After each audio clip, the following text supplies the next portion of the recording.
Regressão a vidas passadas, né? Mas a regressão ela envolve um fenômeno bastante complexo. Assim, de maneira bem rasa, a regressão é lembrar-se de coisas que estão inacessíveis à mente consciente. Isso é também chamado de hipermemória, quando eu recupero memórias que estão há muito tempo arquivadas, guardadas. A regressão de idade é uma delas e ocorre quando memórias da fase adulta, da fase adolescência e da infância de uma pessoa são recuperadas, enquanto que a regressão de vidas passadas se refere à recuperação de memórias de uma ou mais vidas vividas em épocas anteriores, né? Com base na teoria da reencarnação, ou seja, a teoria das vidas sucessivas, a alma transmigraria de uma vida a outra, não incorporando-se em um corpo, mas nascendo novamente a partir da concepção como nós conhecemos, né? A nossa intenção aqui não é comprovar a existência ou não de vidas passadas, de alma, de espírito. A gente vai se concentrar principalmente no fenômeno da regressão e nas técnicas para obtê-las, certo? Muito bem. E quanto a essas memórias trazidas nessas sessões? Seriam elas verdadeiras? Seriam elas apenas criações da mente? De minha parte, eu tenho a minha crença, acredito em reencarnação. Então, seria desnecessário dizer que eu acredito que muitas dessas memórias sejam efetivamente as memórias de vidas passadas. Não que a mente não possa criar, inventar, de que a mente superexcitada não possa inventar muito do que acontece. Sim, mas isso não significa que se há de negar tudo o que é resgatado nessas memórias. Muito bem, eu quero citar aqui alguns casos, né, de leitura que fazem parte aí da minha formação, em especial da Joan Grant, né? A Joan Grant era uma escritora de livros de ficção que acabou se casando em segundas núpcias com o psiquiatra Dennis Kelsey, e eles desempenharam um papel pioneiro aí no campo da terapia das vidas passadas. Se bem que, falando de terapia de vidas passadas, eu penso em Joan Grant, a doutora Ellen Wambach, Edith Fiore, Brian Weiss e muitos outros. Porém, no que diz respeito à regressão propriamente dita, eu tenho como, principalmente no mundo moderno, ocidental, o caso do engenheiro suíço Albert de Rochas. Seria Alberto de Rochas, né? Albert de Rochas era engenheiro inclusive militar, não é?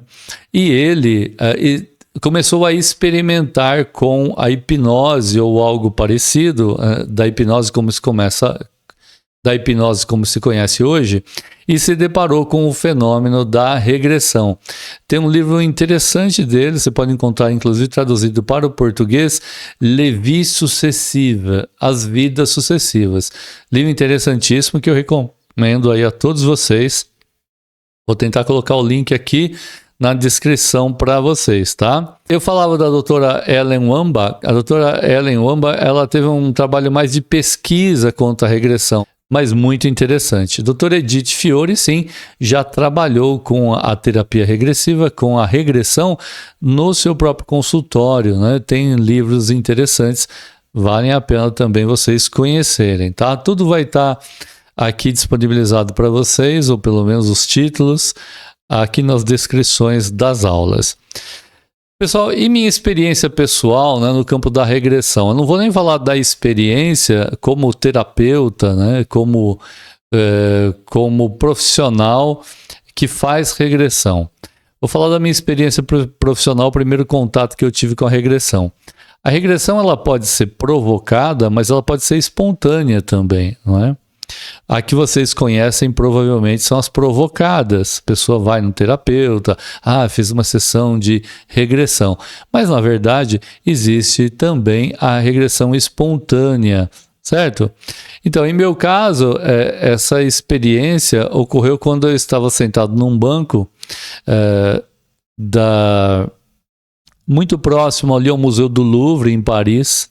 Eu estava aguardando os sinos, os carrilhões da igreja de Saint-Germain de l'Auxerrois, porque eu sabia que por volta do meio-dia, entre meio-dia e meio, esses sinos tocavam, né?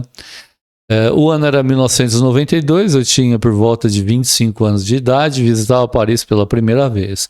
Eu estava naquele local por indicação de uma amiga que havia relatado essa questão do show, né, musical trazido pelos carrilhões, esse conjunto de sinos da torre da igreja de Saint-Germain.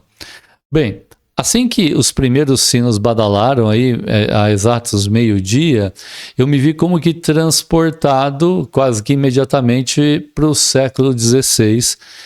Me vi nas ruas ali de Paris à noite, repleta de pessoas correndo, gritando. Era uma situação bem, um tanto nublada, era noite, era escuro.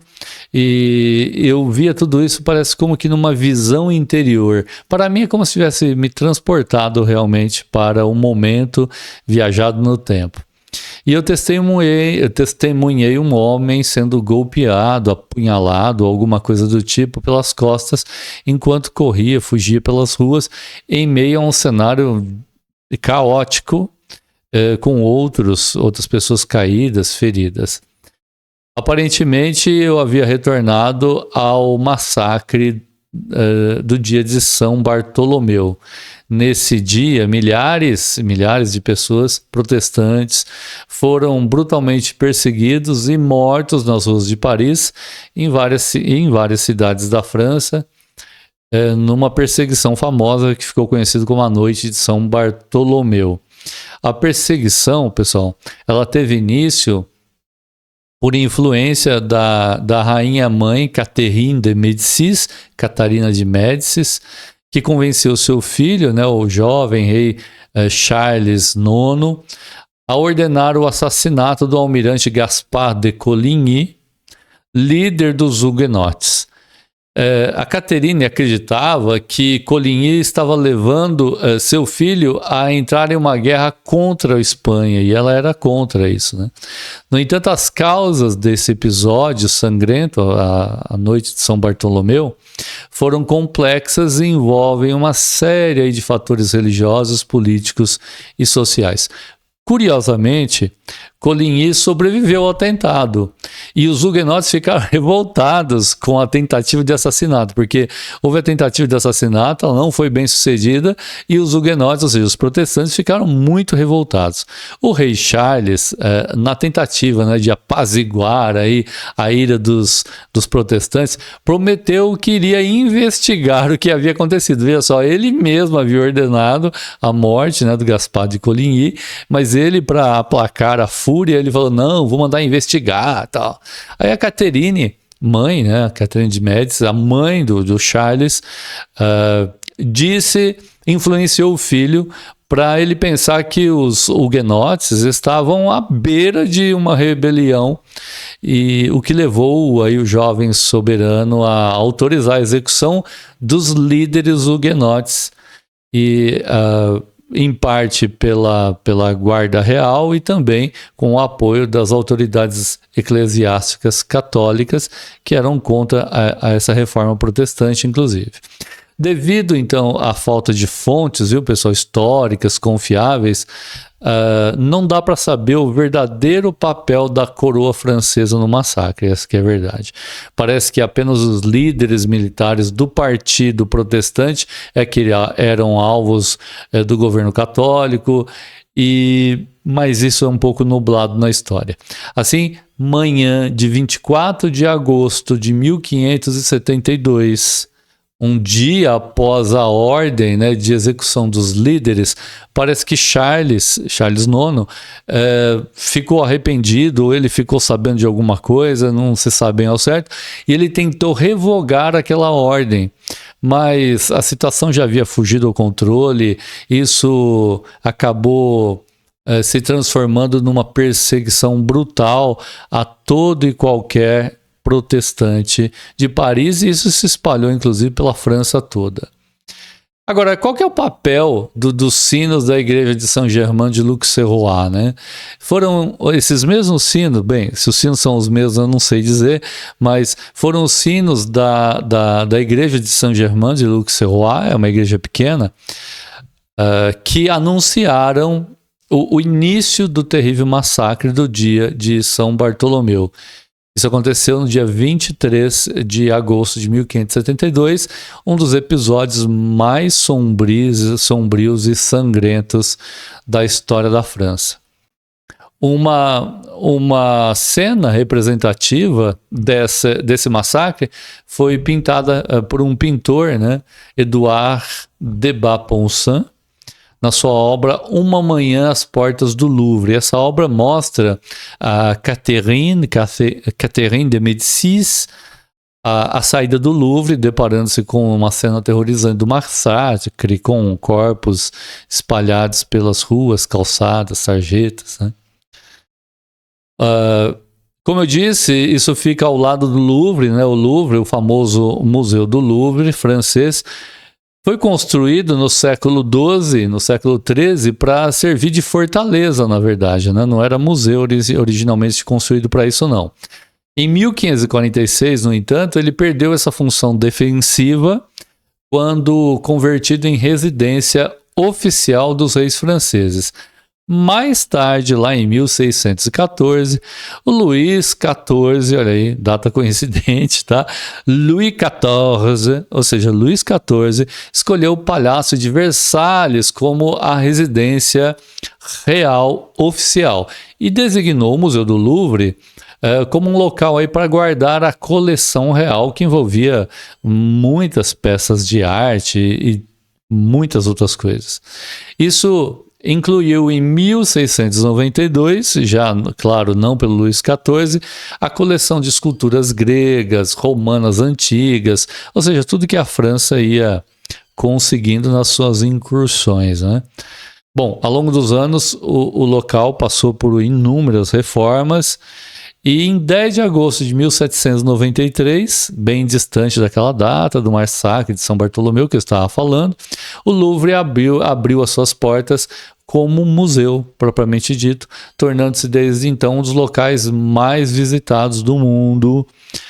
E a conexão, né, entre os sinos da igreja de Saint-Germain-de-l'Auxerrois e os eventos sombrios lá do massacre de São Bartolomeu adiciona uma camada bem interessante aqui a esse local que é bastante icônico. Então foi assim a minha experiência de autorregressão. Eu me vi lá transportado e, enfim, foi uma autorregressão. Bem, se você gosta desse assunto sobre regressão a vidas passadas, deixa aí o seu joinha, o seu gostei. Tem uma experiência a relatar? Deixa aí nos comentários, a gente vai interagindo com vocês. Nós temos áudios de autorregressão aqui no canal. Eu vou deixar o link aqui no final, tá? Para que vocês possam conhecer. E quem sabe você não passa por uma regressão através desses áudios e vem aqui comentar pra gente. Combinados então? É isso, tchau, tchau, até a próxima.